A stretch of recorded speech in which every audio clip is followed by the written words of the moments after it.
Abra sua Bíblia comigo no livro do profeta messiânico, no capítulo de número 43. Livro do profeta Isaías, capítulo de número 43. Enquanto os irmãos estão procurando o texto, eu quero cumprimentar mais uma vez o pastor Carlos Moisés, a pastora Liliana. Muito obrigado pela confiança e por essa oportunidade. Vai ficar para sempre na minha memória. Deus abençoe vocês. Cumprimentar também o pastor Rafael Daltro, veio lá de Cuiabá. O Charles falou que você veio só para me ouvir pregar. Alguém pagou Coca-Cola para alguém aí, né? De carro de Cuiabá. Jesus de Nazaré. E eu quero também aqui mandar um abraço para o Fernando. O Fernando, cadê o Fernando? Foi arrebatado? É aquele moço ali. Para chegar até mim, Jesus foi o caminho e o Fernando foi o pedágio, né? Obrigado, Fernando, Deus te abençoe, viu? Obrigado pelo carinho. O que nós precisamos nesse mundo é disso, de construtores de pontes, né? E não de muros, né? Isaías 43, quem encontrou, diga amém. Mas agora assim diz o Senhor que te criou, ó Jacó, e que te formou, ó Israel: não temas, porque eu te remi, chamei-te pelo teu nome e tu és meu. Quando passares pelas águas, estarei contigo. Quando passares pelos rios, eles não te submergirão. Quando passares pelo fogo, ele não te queimará, nem a chama arderá em ti, porque eu sou o Senhor teu Deus, o Santo de Israel, o teu Salvador. Até aqui, amém? Feche a Bíblia, coloque no banco, na cadeira. E como nós já quebramos todos os protocolos possíveis, vamos quebrar mais um. Pega na mão da pessoa mais perfumada do seu lado. Isso, perfume do Avon já foi extinto, né? Aperte a mão da criatura com carinho até ela falar aleluia. Pentecostal que não faz barulho, está com defeito de fabricação, não é? Vamos orar? Pai, nós te exaltamos e te glorificamos, e entendemos que dentro de alguns minutos, e esta linda igreja ficará pequena para o tamanho da glória que o Senhor vai mandar do alto dos céus. Os que vieram tristes começarão a saltar de alegria. Os que vieram se arrastando não voltam para casa se arrastando hoje voltarão voando nas asas de um novo tempo. E antes que eu comece a revelar os seus segredos, cerque esta igreja com a sua glória, e num raio de 5 quilômetros, onde houver um demônio alojado, eu dou a esses demônios segundos para sumirem de Santo André, porque se não sumirem, serão queimados pelo poder da sua glória, que aqui será derramada.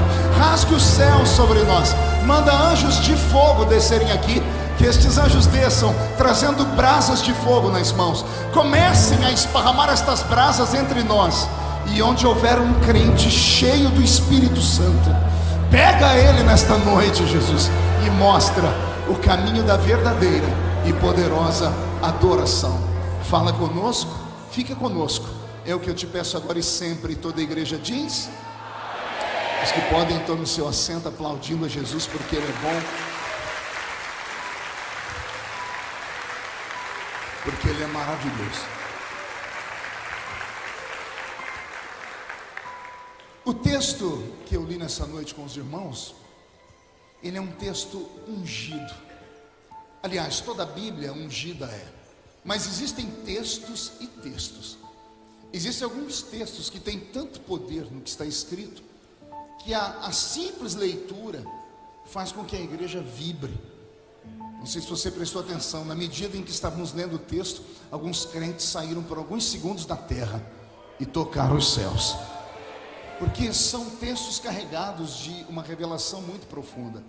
O profeta Isaías é um desses escritores da Bíblia, da pá virada, um homem escolhido por Deus num tempo difícil. Aliás, Deus fez de Isaías uma espécie de cobaia de laboratório, e foi o único da espécie dele. Deus não fez outro igual. Se pegarmos o Velho Testamento inteiro, e mesmo o Novo, e traçarmos o perfil de todos os profetas, quer sejam eles maiores ou menores, e não em estatura, tá? Nem em poder de palavras, mas em volumes de escritas.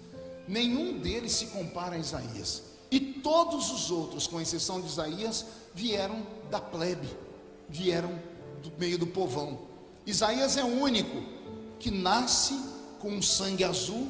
Ele vem da aristocracia dos judeus. É um homem que mora dentro do palácio. É sobrinho do rei mais famoso do seu tempo, que é o rei Uzias. Então Deus vai transformar ele em uma espécie de ratinho de laboratório. Era a maneira de Deus dizer assim: deixa eu ver se um homem extremamente rico, da aristocracia, pode receber a unção profética ou não. Pelo jeito, não foi aprovado, porque nenhum outro profeta levantado na Bíblia tinha o sangue azul. Isaías foi o único, rico, poderoso. E parece que a história dele vai revelar o porquê. Quem já leu o livro de Isaías, do primeiro capítulo ao capítulo 6, vai ver ele com um dedo de profeta em riste, apontando o dedo no nariz das pessoas e fincando o dedo nas feridas das pessoas. Ele vai dizer: ai do que peca, ai do que bebe, ai do que adultera, ai daquele que chama mal aquilo que é bom, aquele que chama bom aquilo que é mal, ai do idólatra, ai, ai e ai. São ais da vida de Isaías, porque ele só aponta o dedo na vida dos outros. Mas precisou o tio dele morrer, o grande e poderoso rei Uzias. E isso me fez, pastor Carlos, ter uma reflexão, porque somente no dia em que o tio dele morre é que Isaías passa a ter temor de verdade. No ano em que morreu o rei Uzias, é ele quem fala: eu vi o Senhor assentado num alto e sublime trono. Ele não viu Deus assentado no trono antes, porque parece que o trono de Uzias era maior do que o do próprio Deus. Todos os profetas mexiam com a situação política do seu povo e espiritual, e acabavam todos eles sofrendo, pagando preço com a vida. Esse mesmo Isaías mais tarde vai morrer cerrado ao meio. Outros profetas contemporâneos dele, como Jeremias, acabou seus dias com uma tuberculose lá na masmorra de um palácio. Assim terminavam os profetas. Mas isso só aconteceu com Isaías depois que o tio dele morreu, porque enquanto o tio dele era vivo, ninguém tinha coragem de chamar a atenção dele. Quem teria coragem de chamar a atenção do sobrinho do rei? Mas no ano em que morreu o rei Uzias, e as pessoas ameaçaram Isaías de morte, ele correu para o santuário. E quando ele corre para o santuário, como não há mais concorrente para Deus, ou seja, o rei da terra está morto, então brilhou o rei dos céus. E Isaías viu o Senhor assentado em um alto e sublime trono. E aí Isaías faz algo que geralmente profeta nenhum faz. Pergunte o quê? Só falo se todo mundo perguntar. Profeta só aponta a vida para os outros. Não é que Isaías resolveu apontar o dedo para ele mesmo. Ele que disse: ai de ti, ai de ti, ai de ti. Agora ele diz: agora ai de mim, porque vou perecendo, porque eu tenho lábios impuros e habito no meio de um povo de impuros lábios. E foi aí que a misericórdia de Deus se manifesta. Um serafim voa, pega com uma tenaz, uma brasa de fogo debaixo do trono de Deus e purifica os lábios do profeta. E o profeta começa de fato a ter uma vida profética plena, porque o profeta não é só aquele que acusa, não é só aquele que puxa a orelha. A profecia, ela tem pelo menos 3 vertentes: ou ela conforta, ou ela exorta, ou ela mostra o futuro. Isaías só usava o seu dom de profecia para atormentar as pessoas, e só pode entender de misericórdia quem precisou da misericórdia. O homem que até então só falava ai de ti, colocava o dedo nas feridas das pessoas, de repente muda, e ele começa a fazer profecias em tons de poema. Algumas profecias de Isaías não parecem profecias, parecem poemas. E eu sei disso porque quando criança, lá na Assembleia de Deus onde fui criado, assembleiano tinha um quê com o negócio de jogral. Alguém lembra de jogral? Sangue de Jesus tem poder. Porque não era você que tinha que ir lá. Toda criança que falava demais, eles pegavam para Cristo. E eu falava mais que o homem da cobra. Então eu era sempre um dos atores do jogral. E tinha um jogral que chamava A Revolta dos Astros. E eu era sempre a estrelinha de Belém. Porque não era você, Bocó. Colocava na minha cabeça um chapéu com uma estrela e uma roupa branca na minha mão e um pergaminho no outro. Eu parecia a estátua da liberdade. E eu ia declamar, e eu declamava um texto de Isaías, que eu também pensava que era um poema, mas não era um poema, eram palavras proféticas. Eu dizia assim: eis que a virgem conceberá e dará à luz a um filho, e colocarão nele o nome de Emanuel, que significa Deus conosco. E eu pensei a vida toda que o texto estava correto. A nossa Bíblia Sagrada na língua portuguesa só chegou até nós por causa do português, que era o padre João Ferreira de Almeida. Ele traduziu do inglês para o nosso idioma. E antes da Bíblia estar no inglês, ela estava em latim, ou melhor, em alemão. E antes do alemão ela estava em latim, antes do latim em grego, e antes do grego em aramaico. Então imagina as metamorfoses que o texto foi sofrendo até chegar na nossa mão. E o padre João Ferreira de Almeida, quando foi traduzir essa parte de chamar o nosso Cristo de Emanuel, ele dizendo que significava Deus conosco, na verdade o texto em inglês não está Emanuel. São 3 palavrinhas separadas por 2 hífens. Está in-men-el. Immanuel. E o padre colocou Emanuel, talvez por causa dos Manuéis que existem lá em Portugal. E ele colocou Emanuel, que traduzido é Deus conosco. Mas a tradução o texto é muito mais poderoso que Deus conosco. Será que eu tenho uma criança que poderia me ajudar aqui? Uma criança da igreja que é meio artista? Tem alguma aqui? Esse garotinho, não, se eu chamar ele está chupando esse pirulito. Ele não vinha. Será que ele veio? Você vem aqui um minutinho? Não, e não é que ele veio mesmo. Charles, me ajuda a pegar ele aqui. Pronto, vem cá, me dá sua mãozinha aqui. Pronto. Olha que coisa bonita. Qual é o seu nome? Leonardo Cecídio. Você é casado? Não. Graças a Deus. Pega aqui na minha mãozinha.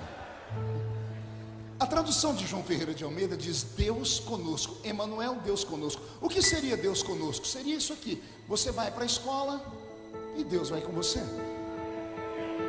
Você para, Deus para. Você recua, Deus recua. Você vai para o trabalho, Deus conosco, Deus vai com você. Mas o texto não é Emanuel, é Immanel. Dentro. Men, homem. El, o sufixo do nome do nosso grande Deus, o grande El Shaddai, o grande Elohim, Deus. Então o texto correto não é Deus conosco, seria Immanel, dentro, homem, Deus. Vamos colocar no texto certo, seria Deus dentro de nós.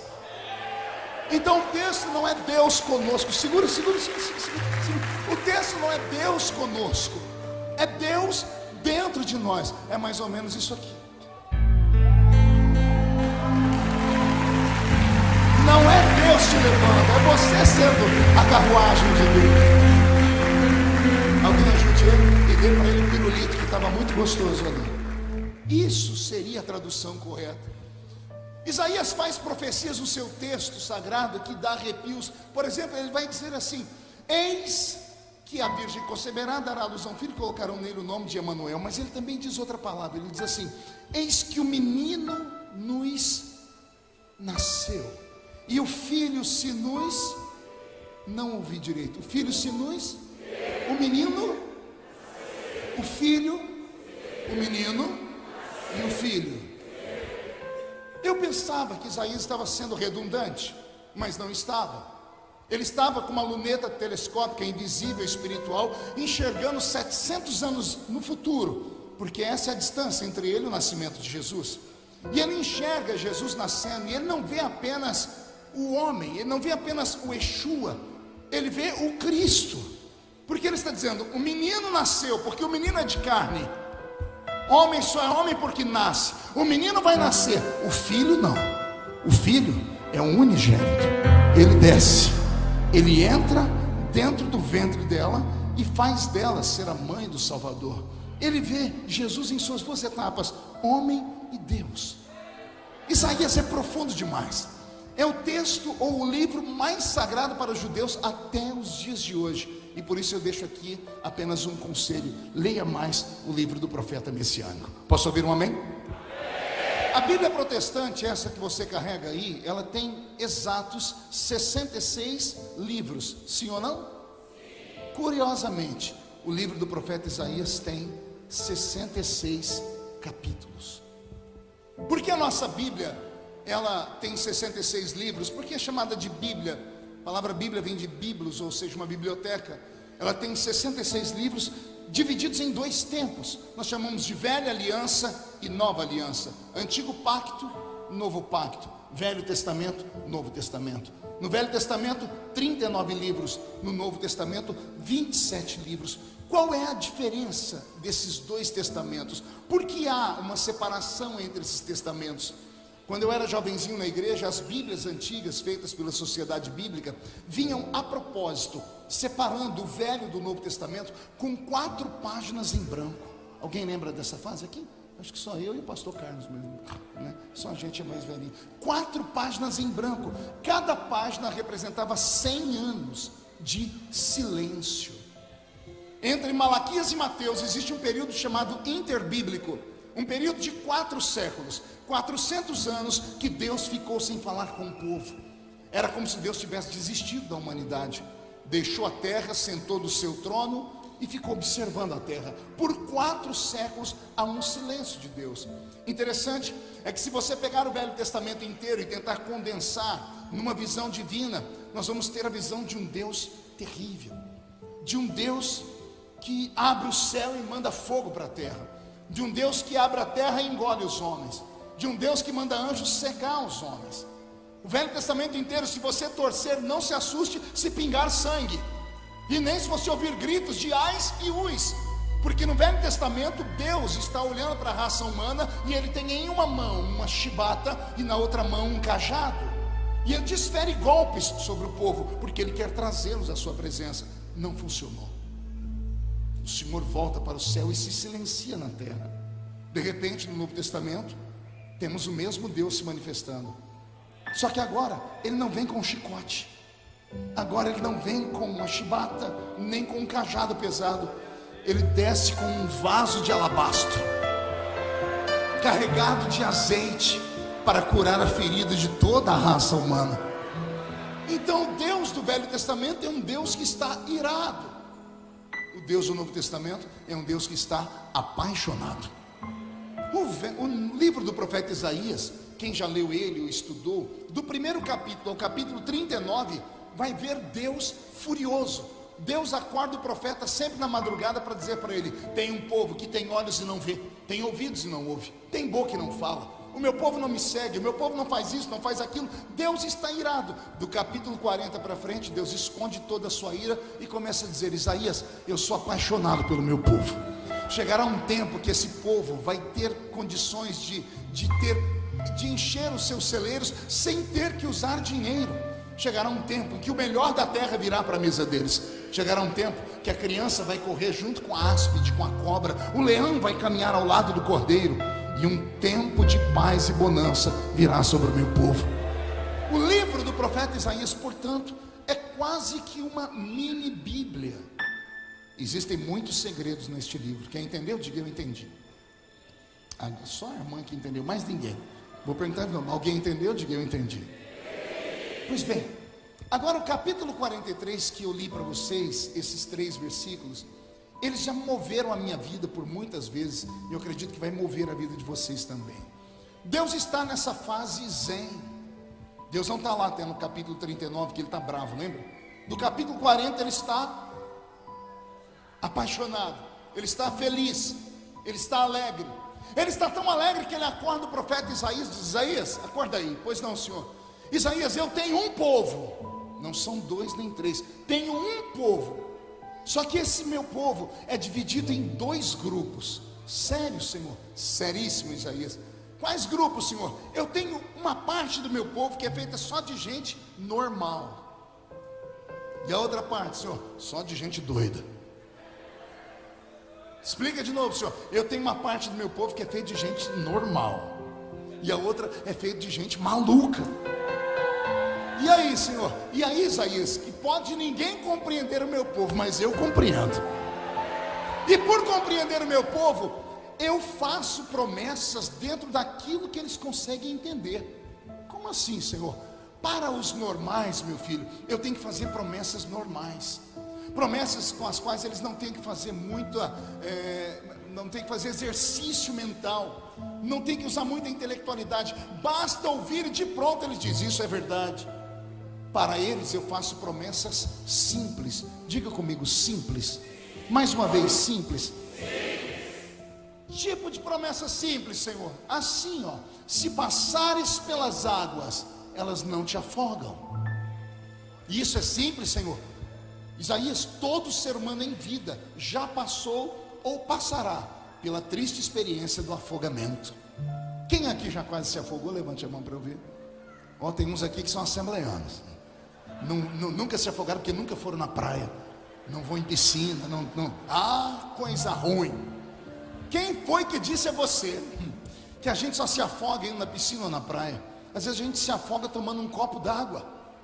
A água entra por onde não devia. E ainda bem que tem um nariz aqui que é a válvula de escape, senão a gente morria afogado.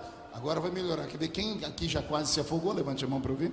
Ó, até as cadeiras da igreja bateram o pé no chão. Eis aqui uma promessa simples, porque é algo que todo ser humano vai viver ou vivenciar. Aí Deus diz: Isaías, para o meu povo que é normal, para o meu povo que só acredita em coisas normais, em coisas que façam sentido, em coisas racionais, eu converso com eles no idioma em que eles entendem, porque eu não quero deixá-los constrangidos. Então, para os normais, eu só prego coisa normal. Dá um exemplo, Senhor. Pastor Carlos Moisés está pregando no culto, está virado no giraia, o Espírito Santo pega ele e ele diz assim: assim diz o Senhor, ninguém vai para casa hoje sozinho, vão escoltado pelos anjos, porque o anjo do Senhor acampa ao redor daquele que o teme e o livra de todo o mal. Você percebeu que antes de eu terminar as sentenças já tinha gente dando glória a Deus? Pergunte: por quê, pastor? Porque a minha voz entrou no seu ouvido e atingiu o seu cerebelo. Um aparelhinho que nós temos aqui no alto do cocoruto da cabeça, o HD de memórias do ser humano. O HD de memórias que nós temos, ele é acionado através dos 5 sentidos que nós temos. Basta às vezes um cheiro, uma música, uma comida, um gosto, para você voltar lá no passado, em 1800 e bolinha, quando você ainda era crente, né? Agora você é salvo, calma, né? Teve irmão que achou que eu ia falar mal. Pois bem, basta um dos sentidos atingir a nossa mente com alguma força e nós automaticamente nos entregamos. Quantas vezes você esteve em um culto ou em um comício, em qualquer lugar onde tem alguém falando, e de repente você está lá de braço cruzado, igual alguns estão aqui me ouvindo, e de repente, sem que você esperasse, você faz assim, ó, ou assim, ó, ou abre o semblante num sorriso, ou fecha o semblante numa cara feia. Isso acontece involuntariamente. Por quê? Porque a voz entrou dentro da sua cabeça, mexeu com o seu cerebelo buscou memórias. Se a palavra fez sentido, você vai automaticamente concordar, afirmativamente fazer assim. O corpo fala. Nosso organismo conversa de maneira involuntária, inclusive, porque aquilo fez sentido. Vou dar outro exemplo. Você está no culto, o pastor Carlos está pregando, e de repente ele libera a seguinte palavra: o Senhor Jesus manda dizer que antes desse ano terminar, você vai estar sentado com a sua família ao redor de uma mesa farta, com um copo de Coca-Cola bem grande, porque crente não bebe cachaça.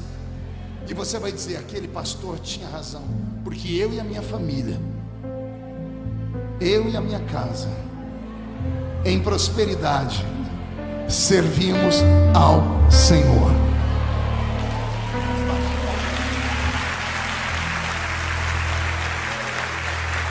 Porque todo mundo se abriu num sorriso e até aplaudiram? Porque é uma palavra que faz sentido. A voz entra no seu ouvido, ativa o cerebelo. O cerebelo trabalha numa velocidade incrível que nenhum computador da Terra é capaz de acompanhá-lo. E ele vai mandar uma mensagem positiva para o seu corpo, dizendo assim: pode acreditar, porque Jesus salvou o filho da fulana de tal, salvou o marido da fulana de tal, a esposa se salvou lá, vai salvar aqui também. Promessas simples são liberadas para pessoas normais, porque pessoas normais têm dificuldade em acreditar naquilo que não faz sentido, naquilo que não é racional e, no mínimo, razoável. Aí Deus diz: Isaías, mas eu não tenho só um povo normal, eu tenho gente maluca que me serve, eu tenho gente doida, Gente que faltam uns parafusos na cabeça deles. E aí, Senhor? E aí que para esses eu posso fazer a promessa que eu quiser.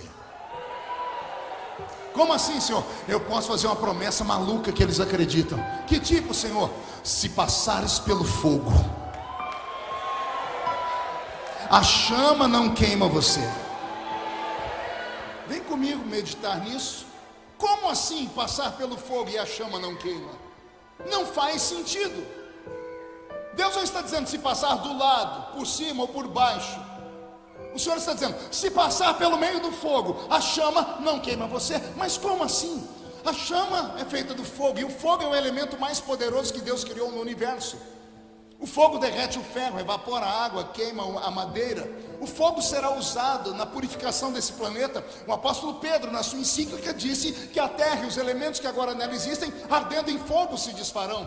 O próprio inferno, que é o lugar mais temido do ser humano, porque é feito de fogo, no final dos tempos será lançado em um lago de fogo.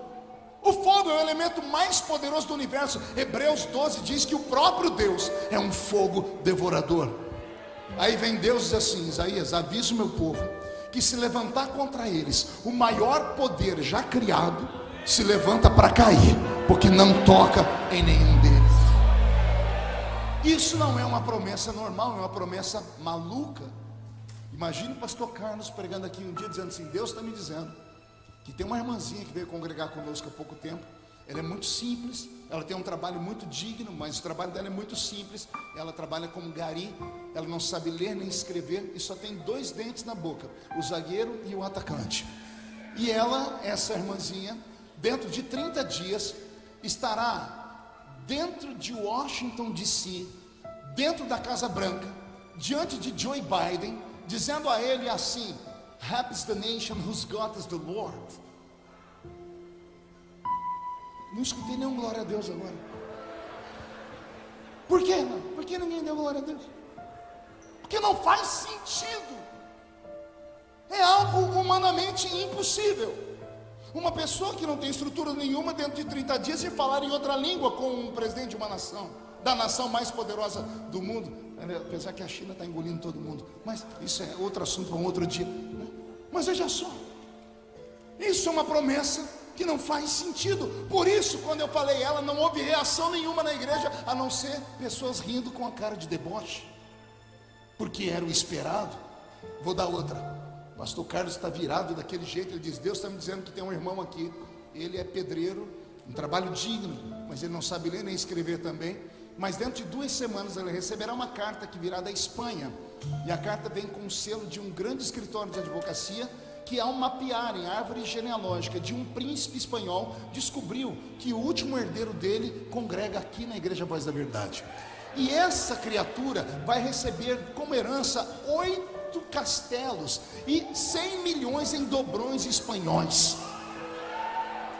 Olha a cara dele, olha lá, o que deu glória a Deus. Olha, vê se é normal. Você viu, não é normal. Só dá glória a Deus umas coisas dessas, gente maluca. E com todo respeito aos normais, nessa noite eu não vim pregar para vocês, eu só vim pregar para gente doida. Tem algum maluco aqui nesse lugar? Então levante a mão direita para o céu, seu maluquinho, chacoalhe ela, coloque no ombro de quem está do seu lado e agarra a criatura com carinho, chacoalhe ela até ela ficar irritada. Isso, diga: Deus te trouxe aqui só para isso. Sacode a pessoa, diga: para isso. Diga: Deus te trouxe aqui para sacudir a sua fé nessa noite, para sacudir as promessas que Ele fez para você um dia, para sacudir o seu ministério, a sua família, a sua casa. E se alguém acredita nisso, agora não dá um grito, não, dá um berro de glória a Deus aí, por favor.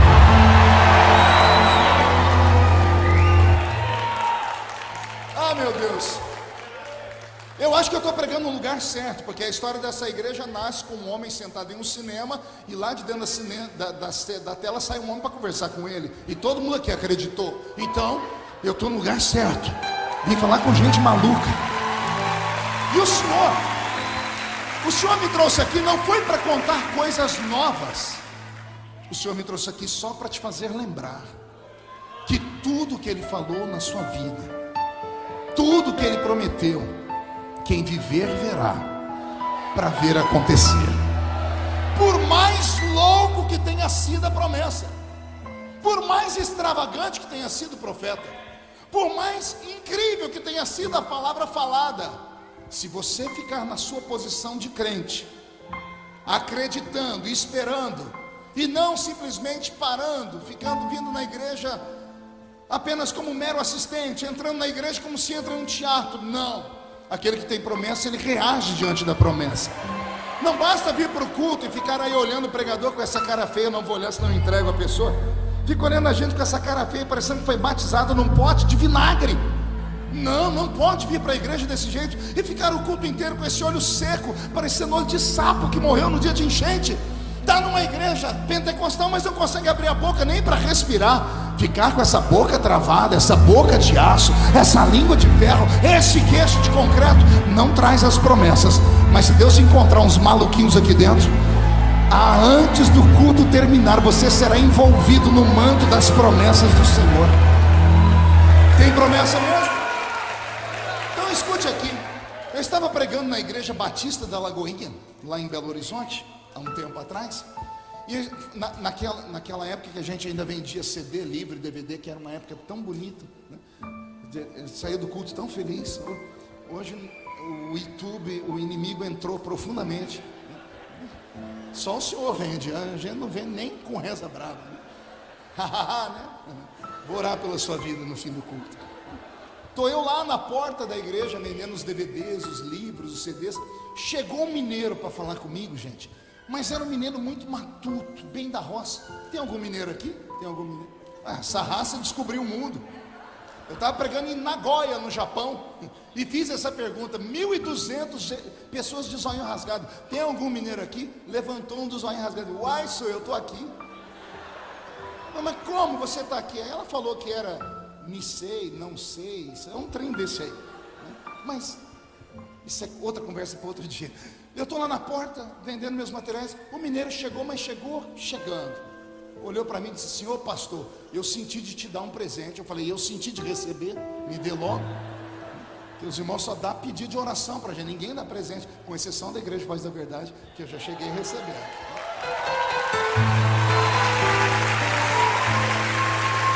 Quase que a porta fecha. Eu estou lá, o mineiro falou: pastor, posso dar o presente? Eu falei: claro que pode. Ele enfiou a mão numa sacolinha branca de supermercado e ele tirou uma caixa de paçoquinha embrulhada. Quem já comeu paçoquinha embrulhada? Vou elogiar a paçoquinha no idioma dos mineiros, o trembanço, né? Eu sei que eu peguei aquela paçoquinha, desembrulhei. Quando eu dei a primeira mordida, o mineiro deu o golpe. Ele falou: pastor, o senhor pode orar por mim agora? Depois da paçoquinha eu faço qualquer coisa por você. Em vez de eu só levantar a mão, Charles, e orar, o mineiro perguntou, eu perguntei para ele: você quer que ore pelo quê, meu filho? Aí ele contou uma história. Muda a música, Roberto. Ele disse: então, pastor, ontem de noite eu fui numa vigília. Eu não sou gente, eu perguntei: você foi aonde, meu filho? Numa vigília. Eu enfiei a paçoquinha na boca de novo, para não ter uma crise de riso, que eu nunca tinha visto falar em vigília. Eu conheço vigília, né? Eu disse: e daí, meu filho? Ele falou: ei, pastor, não era vigília de crente normal, não. Era vigília de crente doido. Para mim, vigília de crente doido é redundância, né? Porque só doido vai para vigília mesmo. Mas eu conheço esse tipo de raça, mas eu queria saber dele. Eu falei: meu filho, o que é um crente doido para você? Ele falou: ih, pastor, é aqueles quando o Espírito Santo desce sobre eles. Tem uns que parece que recebe o espírito do Bruce Lee.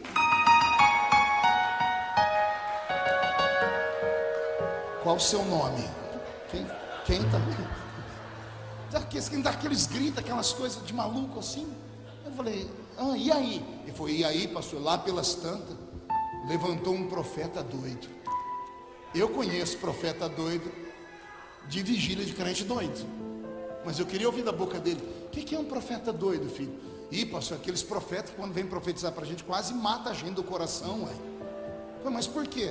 Pastor, vigília, o senhor já viu como é que é, né? Começa com fogo, muita glória, daqui a pouco quieta todo mundo. Quando está quase todo mundo dormindo, vem um com um pandeiro e bate, e acorda todo mundo. Tem uns que já acordam falando em línguas. Ele falou: pastor, nesse momento de quietude, eu estava encostado na parede, olhando para o púlpito, o profeta veio na ponta do pé de costa, pastor. Eu falei: e aí que ele chegou em mim, botou a mão no meu ombro, e ele parou de falar. Eu falei: botou a mão no ombro, ele falou: que me deu desarranjo. Eu falei: mas deu desarranjo que ele botou a mão no ombro? Não, pastor, deu desarranjo porque não deu tempo de virar para trás para ver o profeta. Eu falei: por que não? Pastor, o homem agarrou meu ombro e fez assim: homem! E bateu. Eu falei: e aí, meu filho? E aí, pastor, quando eu voltei em mim, eu queria sair correndo, mas as pernas não obedeciam, né? O profeta agarrou minha mão, pastor, e disse assim: homem, entra tu comigo nessa carruagem de fogo agora. Eu falei: e aí? Ele falou: pastor, não tinha outra opção. Eu entrei na carruagem de fogo. Falei: pastor, a carruagem começou a andar.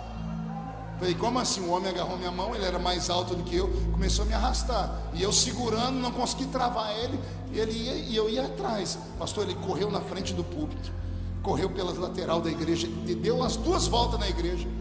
Aí, como eu vi que não tinha mais o que fazer, eu me soltei, né, pastor? Ele corria, eu corria também. O homem mirou a rua, pastor, e saiu correndo de dentro da igreja. Eu falei: a carruagem não tinha como sair. Fui atrás. Pastor, eu me entreguei. Lá fora ele correu o quarteirão inteiro. Ele falava em línguas, eu também. Ele falava aleluia, eu dizia glória a Deus. O homem mirou a entrada da igreja de novo e entrou correndo na igreja. No meio do caminho ele brecou e me empurrou, que eu saí catando cavaco. Eu parei para olhar, para ver o que deu no profeta, pastor. Lá estava o profeta, com a mão na cintura, dedo de profeta apontado e fazendo assim com a cara. Tem uns que faltam uns parafusos mesmo. E aí, meu filho? E aí, pastor? Que ele botou o dedo no meu nariz e disse assim: homem, olha o que eu faço. Eu te tomo pela mão direita e eu te tiro daqui e te levo por ali e te levo por lá, e depois te tiro daqui e te levo pelo mundo, e depois eu te trago de volta aqui, porque onde você foi humilhado, você será exaltado.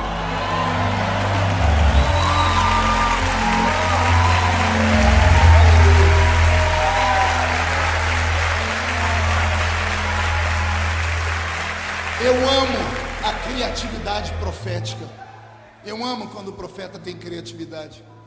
E ele diz que terminou com o homem dizendo assim para ele: contempla na sua frente a rampa do palácio do Planalto, porque vou eu te colocar entre os príncipes e as princesas dessa terra. Até eu dei glória a Deus. Mas quando eu olhei para o mineiro, ele acabou de falar, ele teve uma crise de riso, que a barriga dele balançava. Eu enfiei a mão aqui no meu bolso, pastor Carlos, peguei um cartão de visita, anotei o número do meu celular, Rafael. Quando eu entreguei para ele, ele parou de rir, pegou aquilo e falou: ô pastor, o que é isso? Eu falei: é o meu celular particular. E ele: nossa, eu vou ter seu número. Eu disse: vai. E ele: para quê, pastor? Eu disse: para quando você subir a rampa do palácio, homem, lembra-te de mim quando entrar no seu reino. Eu esperei que ele fosse dar uma gargalhada ou dar um glória a Deus como vocês. Ele abaixou a cabeça. Quando ele levantou a cabeça, os olhos dele estavam marejados em lágrimas. E ele começou a dar as desculpas que todo crente dá quando Deus fala com ele. O meu milheiro é o menor da casa, eu sou só uma criança. Gideão e Jeremias falaram assim. O mineiro disse assim para mim: pastor, eu moro aqui no pior bairro de Belo Horizonte. Eu sou pai de 4 crianças, eu não sei ler nem escrever. Eu moro numa casinha tão pequena que não tem fechadura a porta da casa. A porta da minha casa é escorada com uma cadeira de fórmica. Isso aqui ninguém sabe, só eu e aquele ali. Tá vendo? Procura no Google o que é fórmica, você vai saber o que é fórmica. A minha porta era escorada com uma cadeira de fórmica. Ele disse: pastor, o senhor acredita que um homem como eu, que além de ser assim, o senhor vê essa paçoquinha que eu lhe dei? Eu disse: sim. Eu vendo isso nas esquinas de Belo Horizonte, quando o semáforo fecha, eu vou nos carros e coloco nos retrovisores com um bilhetinho dizendo para eles me ajudarem. É com esse dinheiro que eu sustento os meus filhos.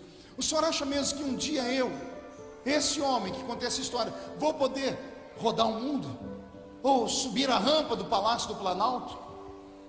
Quando ele falou isso, O homem espiritual, o pastor, já tinha desaparecido.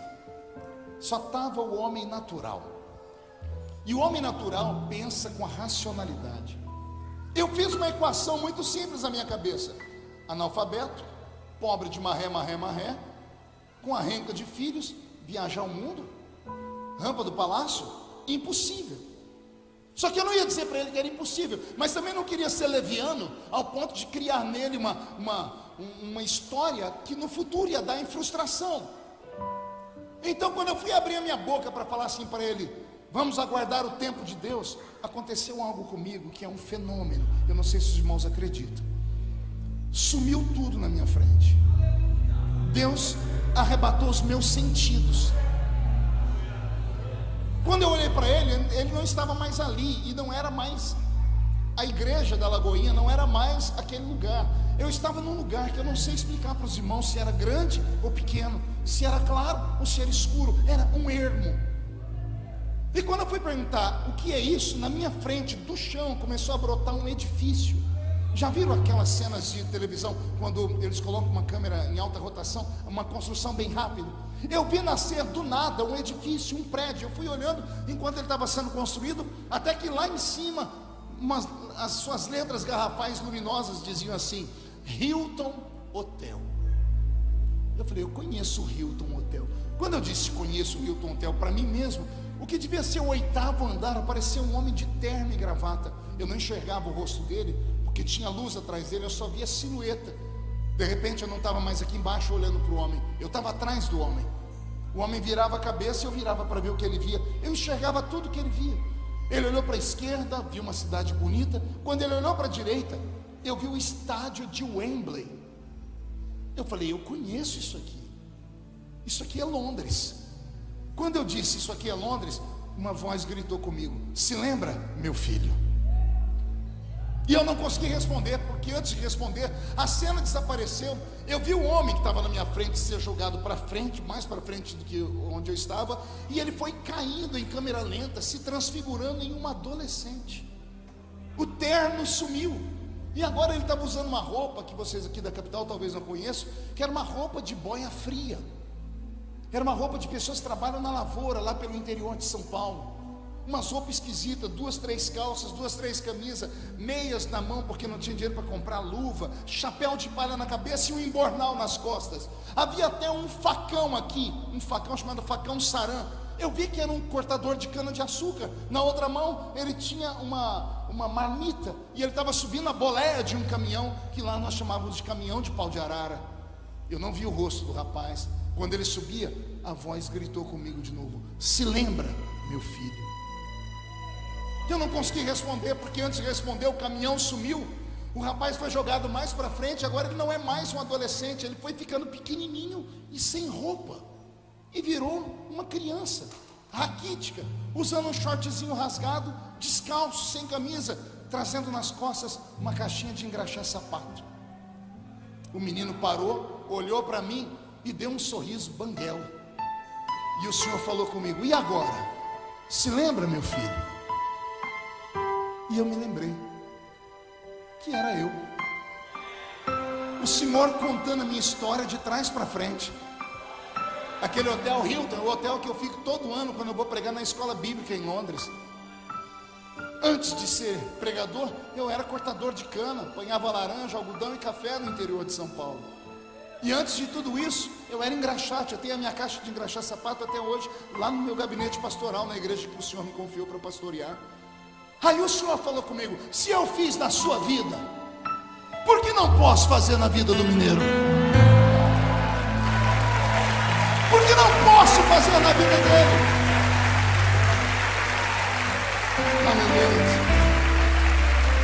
Quando eu voltei em mim, o mineiro estava chorando. Eu levantei o queixo dele, dei um chacoalhão nele e disse: pare de chorar, porque se foi o meu Deus que fez a promessa, o Deus que fez a estéril ser mãe de filho, o Deus que pavimentou o caminho no meio do mar para Israel passar a pé enxuto, o Deus que afundou a muralha de Jericó, o Deus que transformou as moléculas de um machado em isopor para flutuar em cima das águas, o Deus que na ausência de um profeta fez uma jumenta falar, o Deus que fez o morto sair 4 dias depois de morto de dentro de uma tumba. Se foi esse Deus que falou, quem viver verá, para ver se cumprir a promessa.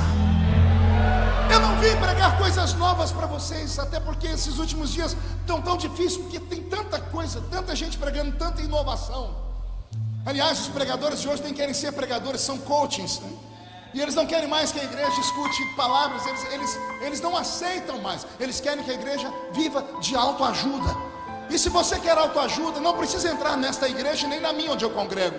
Vá numa banca de revista e compre o último livro do Dr. Nair Ribeiro, ou do Dr. Taniguchi, ou do Pablo Marçal, ou compre o livro do Augusto Cury, 48 razões porque mesmo vesgo eu sou lindo igual Leonardo DiCaprio. Quer autoajuda? Vá atrás deles. Aqui não. Aqui não vem em busca de autoajuda, vem a busca de ajuda do alto aqui. Ajuda, o Espírito Santo está aqui. É Ele quem pode mover, é Ele quem pode te levar. O Senhor me mandou dizer a você que Ele não arredou 1 milímetro do que Ele caminhou com você. Ele não deixou cair uma única palavra que Ele falou para você. Pastor, mas não aconteceu. Então respire fundo e aprenda. Toda promessa passa pelo teste do tempo. Toda promessa passa pelo teste do tempo do homem, porque para Deus não existe tempo. Deus olha para você aqui agora, Ele está vendo você ser plantado no ventre da sua mãe, está vendo você me assistindo aqui, está vendo você sendo sepultado ou sendo arrebatado no último dia, porque na mente de Deus passado, presente e futuro se misturam. Só existe tempo para nós. Então aguarde o seu tempo. Agora aguarde o seu tempo fazendo a sua parte. Não adianta vir para a igreja com esse ombrinho caído, parecendo uma rolinha que tomou uma pedrada de um menino levado lá de cima da árvore. Entra aqui dentro com pena de si mesmo, se sentindo do verme do carrapato. Disso você não jamais conseguirá tirar alguma coisa. Deus está testando você, e Ele quer ver se até onde vai a sua força, a sua fé. Deus está aqui nesta noite, enquanto eu prego, fazendo uma vistoria nessas poltronas, olhando para você, vendo a batida do ritmo do seu coração. Porque se você ainda tem fé, o coração desritima. Se você ainda acredita, os seus olhos lacrimejam, o seu corpo se arrepia, a sua mão é erguida até o alto. O que não pode é você ficar aqui dentro com pena de si mesmo. Deus fez uma promessa, e a Bíblia Sagrada manda dizer para você o que Deus disse no Velho Testamento sobre promessas. Alguém se lembra? Quando questionaram Deus sobre as suas loucuras, Deus disse assim: eu não sou homem para mentir, não sou filho do homem para me arrepender das coisas que falo. Olha o que ele disse: não é homem para mentir. Por quê? Porque o homem promete em pé e não sustenta sentado. Homem promete na hora da emoção. Homem fala quando quer alguma coisa, depois não cumpre mais, porque o homem mente. Deus não mente. Eu li esse livro mais de 30 vezes de capa a capa, e sabe o que eu descobri aqui? Que Deus é um ser que não fala muito. Todas as vezes que Deus vai falar, são sentenças curtas. Ele diz: eu sou o que sou, eu faço, eu não faço, eu levanto, eu abato, eu abro a porta ou eu fecho a porta. Quem fala muito aqui são homens. Deus não fala muito. E eu perguntei a ele: por que o senhor fala tão pouco? O senhor disse: porque eu estou alienado à minha palavra. Eu não posso mentir, eu não posso brincar. Eu sou de falar pouco, mas tudo que falo eu faço acontecer. E se Deus me trouxe hoje aqui como uma surpresa e um presente para vocês, é porque Ele resolveu abrir o véu. Vai contando os dias, começa a se alegrar. Semana de surpresa pela frente. Não se assuste quando Deus usar alguém pelo WhatsApp, no Instagram, no Facebook. Uma velha carta pode chegar na sua casa, um telefonema. Olha Deus movendo a mão de um juiz essa noite. Olha Deus trabalhando na vida de um advogado nessa noite. Tudo porque você está aqui. Mas não basta estar aqui, você tem que estar com os pés aqui, mas a sua face tem que estar diante dele. Eu prego e você reage. É nesse grito que você conquista Deus. Você manda a glória para cima e Ele manda a glória dele de cima para baixo. E assim o céu se completa conosco. Posso ouvir um glória a Deus por isso? Lá em Brasília, pastor Carlos, o senhor que é um homem politizado, de vez em quando o senhor deve ouvir algum deputado, algum senador usaram a seguinte expressão: Vossa Excelência traz a esta casa um projeto draconiano. Sempre esta palavra está na boca dos políticos. Draco foi um senador romano extremamente inteligente. Ele criava projetos de leis que ninguém conseguia fazer emendas.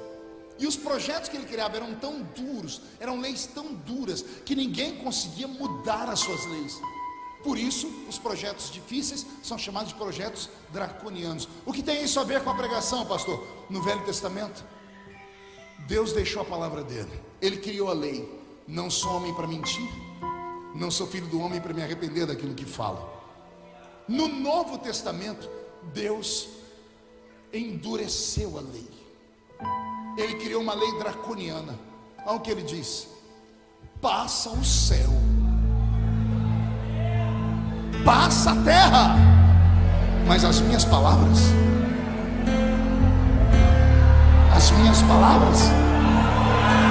passa o céu, passa a terra, mas o que eu falei não passa jamais. Se você está debaixo de uma promessa, reage nessa noite. Se você está debaixo de uma promessa, ouça esse pregador maluco. Aquele ou aquela que está debaixo de uma promessa, eles estão imortalizados.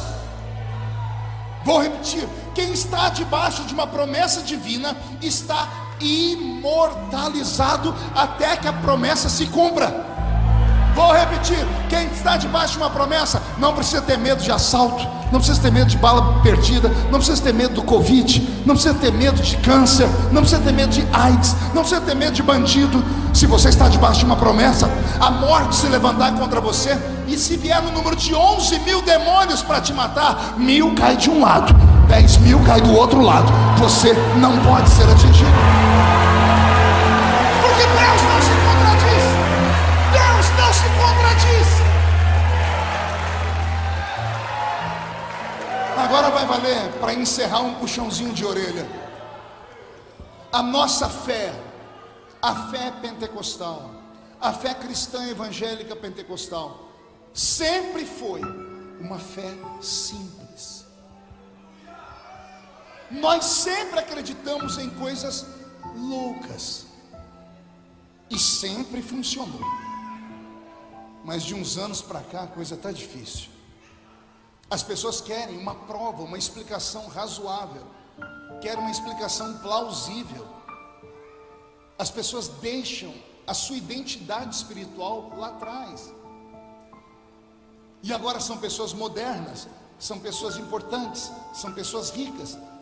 E alguns acreditam mesmo que essas revelações de Deus não se dão para pessoas importantes, nem para pessoas ricas. A fé não tem nada a ver com a sua vida financeira. A fé tem a ver com a sua necessidade. Talvez o que tenha faltado a você é se lembrar de onde veio, e se lembrar daquelas velhas palavras, aquelas profecias, daquelas irmãzinhas do coque, dos 2 dentinhos na boca, daqueles irmãozinhos que quando faz aquelas coreografias espirituais a gente morre de dar risada. Eu cresci num ambiente desse, e eu tento arrastar isso comigo por onde quer que eu vá. É claro que eu não sou mais um menino lá da Vila Tatu que cortava cana. Eu me comunico em 3 idiomas, eu escrevi livros, sou um dos conselheiros do presidente da República, e já preguei em mais de 80 países do mundo. Mas eu não esqueço as minhas raízes. Estava em Brasília um dia desse, passando por um corredor, um deputado me viu e disse: pastor, o senhor pode entrar aqui? Eu falei: posso. Eles estavam lá num grupo de uns 5, 6 deputados com 2 desembargadores. Aí ele falou: o senhor pode orar por esse desembargador? Eu falei: posso. Só que eu estava vindo de um momento de oração, eu não passo pelo vale, eu habito no vale, né? Porque não é você. Tudo comigo vai para o Jornal Nacional, né? Você já viu um monte de coisa, né? Então, quem vive desse jeito tem que viver em constante oração.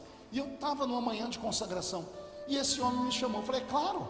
Eu entrei, agarrei a mão aqui do desembargador, fizemos um círculo, e eu comecei a orar. Eu esqueci que estava na cama, e eu me transportei lá para o monte onde eu oro até hoje.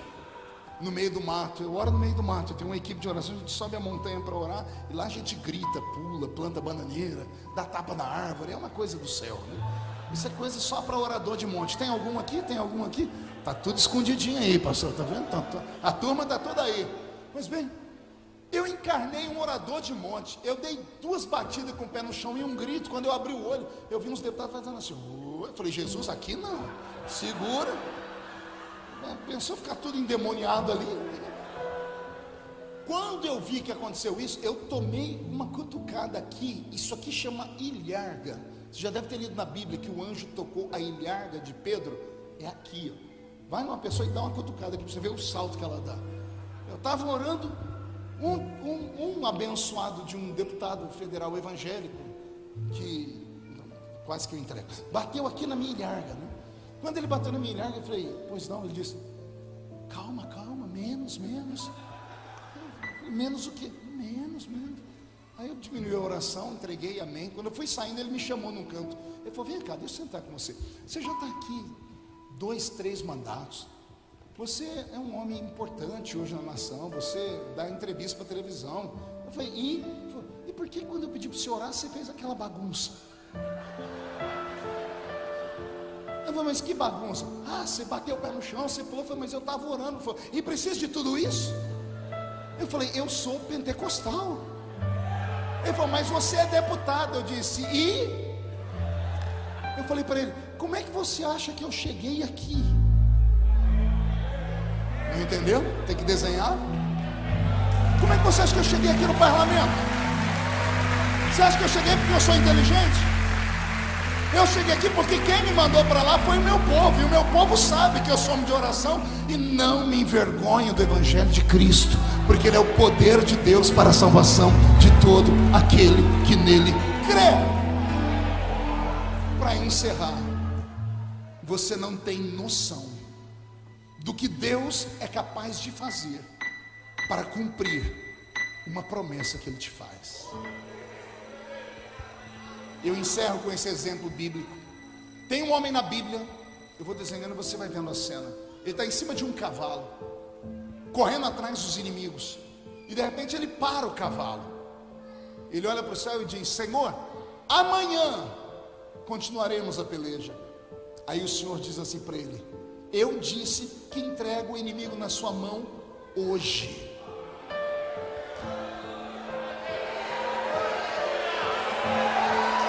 Eu amo quando Deus dá datas. Eu imagino a cena. Senhor, então o Senhor vai ter que dar uma mãozinha aqui. Por quê, Josué? Olha o sol lá escondendo, olha a lua lá nascendo. Meu cavalo não tem aqueles aparelhinhos de radar que tem os morcegos. Meu cavalo não é igual coruja que enxerga no escuro. Não dá para perseguir o inimigo. O que eu faço? Eu imagino Deus olhando para baixo dizendo, eu e a minha boca. Pode imaginar os serafins aqui atrás, um olhando para o outro dizendo, santo, santo, dizendo assim, e agora? O que ele vai fazer? Ele falou hoje. Então eu imagino Deus ficando de pé. E eu vou te dar 2 visões, a espiritual e a científica, tá? Então não se assuste que não é heresia. A espiritual, na visão de Josué, na minha visão, o que Deus fez? Deus ficou em pé no trono, enfiou uma mão debaixo do sol e a outra em cima da lua. Josué, vai vendo a claridade aí.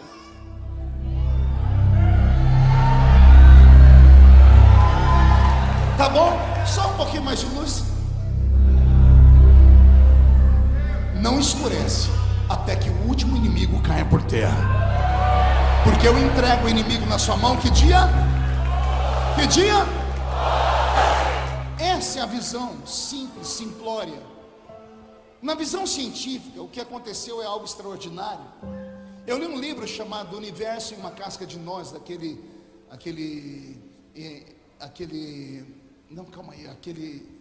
é um cientista que herdou a cadeira de Albert Einstein lá na principal universidade da Inglaterra. Seu nome é Stephen Hawking. Ele escreveu um livro chamado Universo em uma Casca de Nós. No livro, ele diz que o universo é como um corpo crescendo, e ele está em evolução e em expansão. Ele diz que se acontecer qualquer problema com o universo, em qualquer parte dele, onde o que está em crescimento recue, que seja 1 milímetro, a mesma explosão que criou o universo pode destruir o universo. Por que eu estou citando isso? Porque o dia que eu parei para pensar nesse milagre que Deus fez com Josué, eu fiz o desenho. Eu sou muito de ver. Eu fiz o desenho, eu peguei o Sol, porque a nossa galáxia, nós temos aqui como o centro o Sol. Nosso sistema é um sistema heliocêntrico, o Sol é o sistema da nossa galáxia. E nós temos 9 planetas que giram ao redor do Sol, giram em consonância. O terceiro planeta é a Terra, e a Terra é talvez o mais poderoso desses planetas, porque ela tem vida. A Terra tem no centro dela uma massa chamada amálgama, que é uma mistura de terra derretida com minérios, todas as sortes de minérios que você possa imaginar. O centro da nossa Terra é tão quente quanto a superfície do Sol, para você ter uma ideia. A Terra, lá dentro, agora enquanto nós estamos aqui, ela está em ebulição, está trabalhando, está derretendo, e isso cria uma manta magnética, e essa manta magnética é o que põe a Terra para girar. Como a Terra é poderosa em si, ela faz girar os planetas que estão ao redor dela, e tudo gira no sentido horário. Já viu isso na pia da sua casa? Você joga água, a água roda no sentido horário. O único lugar do mundo onde ela gira ao contrário é no Marco Zero, lá no Amapá. Em qualquer outro lugar do mundo ela gira no sentido horário, por causa do magnetismo que está no fundo da Terra. Amém até aqui? Está dando para me acompanhar? Pois bem, esse terceiro planetinha nosso que está girando, ele dá 2 giros, na verdade. Um giro em torno de si mesmo e um giro completo ao redor do Sol. São um sistema de rotação e translação. Ele dá um giro em torno dele de 24 horas e 365 giros de 24 horas, com exceção do ano bissexto, que nós temos um dia a mais. Pois bem, quando a Terra vai girando, e ela só gira por causa dessa pressão que está no centro dela. Imagine uma panela de feijão. Quem já cozinhou feijão aqui? Se não tem aquela válvula e começa a esquentar, o que aconteceria com a panela? A Terra só não explode por causa dos sucos que existem dentro dela. Os gases que saem lá de dentro dela vão esquentando toda a Terra, pegam os lençóis freáticos entram em ebulição, sobe o vapor e vai chegando na crosta da Terra e dá vida às plantas. Aí nós temos o sistema de fotossíntese. Durante o dia, as plantas que recebem vida dão para nós oxigênio, e à noite, gás carbônico. Tudo é como um quebra-cabeça perfeito. Stephen Hawking está dizendo que se acontecer qualquer coisa anormal e houver qualquer momento em que a Terra ou qualquer planeta retroceda, o universo pode explodir. Aí o que é que Deus faz para um homem que está sentado em um lombo de um cavalo? Vai ser dia enquanto eu não cumprir a minha promessa. E Jó diz que a Terra ela é sustentada por 2 eixos invisíveis. Deus colocou uma mão no eixo invisível de baixo, colocou a mão no eixo invisível de cima. Ele travou a Terra de uma vez. A Terra gira numa velocidade incrível. São, se não me falha a memória, 7.000 quilômetros a cada segundo. Nós não percebemos por causa do nosso tamanho. A gravidade nos puxa para a Terra por conta disso, que ela está girando. Nós não percebemos o tanto que ela gira. E ela só está girando por causa do centro dela, que está em ebulição. Aí Deus faz a promessa para um homem no lombo de um cavalo. Aí Deus coloca a mão aqui embaixo, a outra aqui em cima. Primeiro ele trava a Terra para de girar. Agora Deus pega a Terra e gira para trás.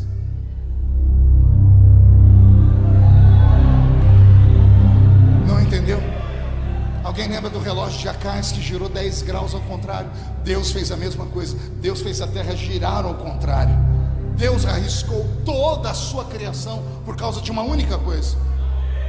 Ele deu a promessa dele para um homem em lombo de um cavalo. Eu entrego o inimigo na sua mão nesse dia. Se você está debaixo de uma promessa feita por esse Deus, fique de pé comigo.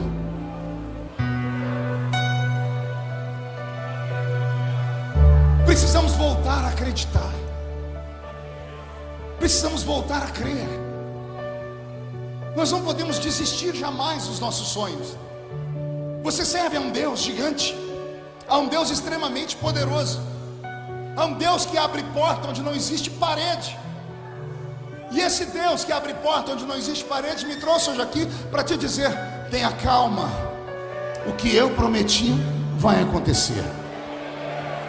Então o que nós precisamos hoje, nesta noite, é de um avivamento, um despertamento da nossa fé. Com autorização do pastor Carlos, posso fazer um convite? Feche os olhos. Eu queria orar com homens e mulheres que têm uma promessa gigante de Deus, mas que esta promessa foi travada. Travou em algum momento, em algum ponto da sua vida. Travou em algum ministério. E hoje, enquanto eu pregava, o seu coração batia forte. Você dizia: eu tenho uma promessa e eu quero ela. Você tem coragem de vir aqui perto de mim? Imagine que você está saindo da península do Sinai, subindo o alto da montanha. Você está igual Moisés, indo em busca da glória de Deus. Vamos cantar, Roberto.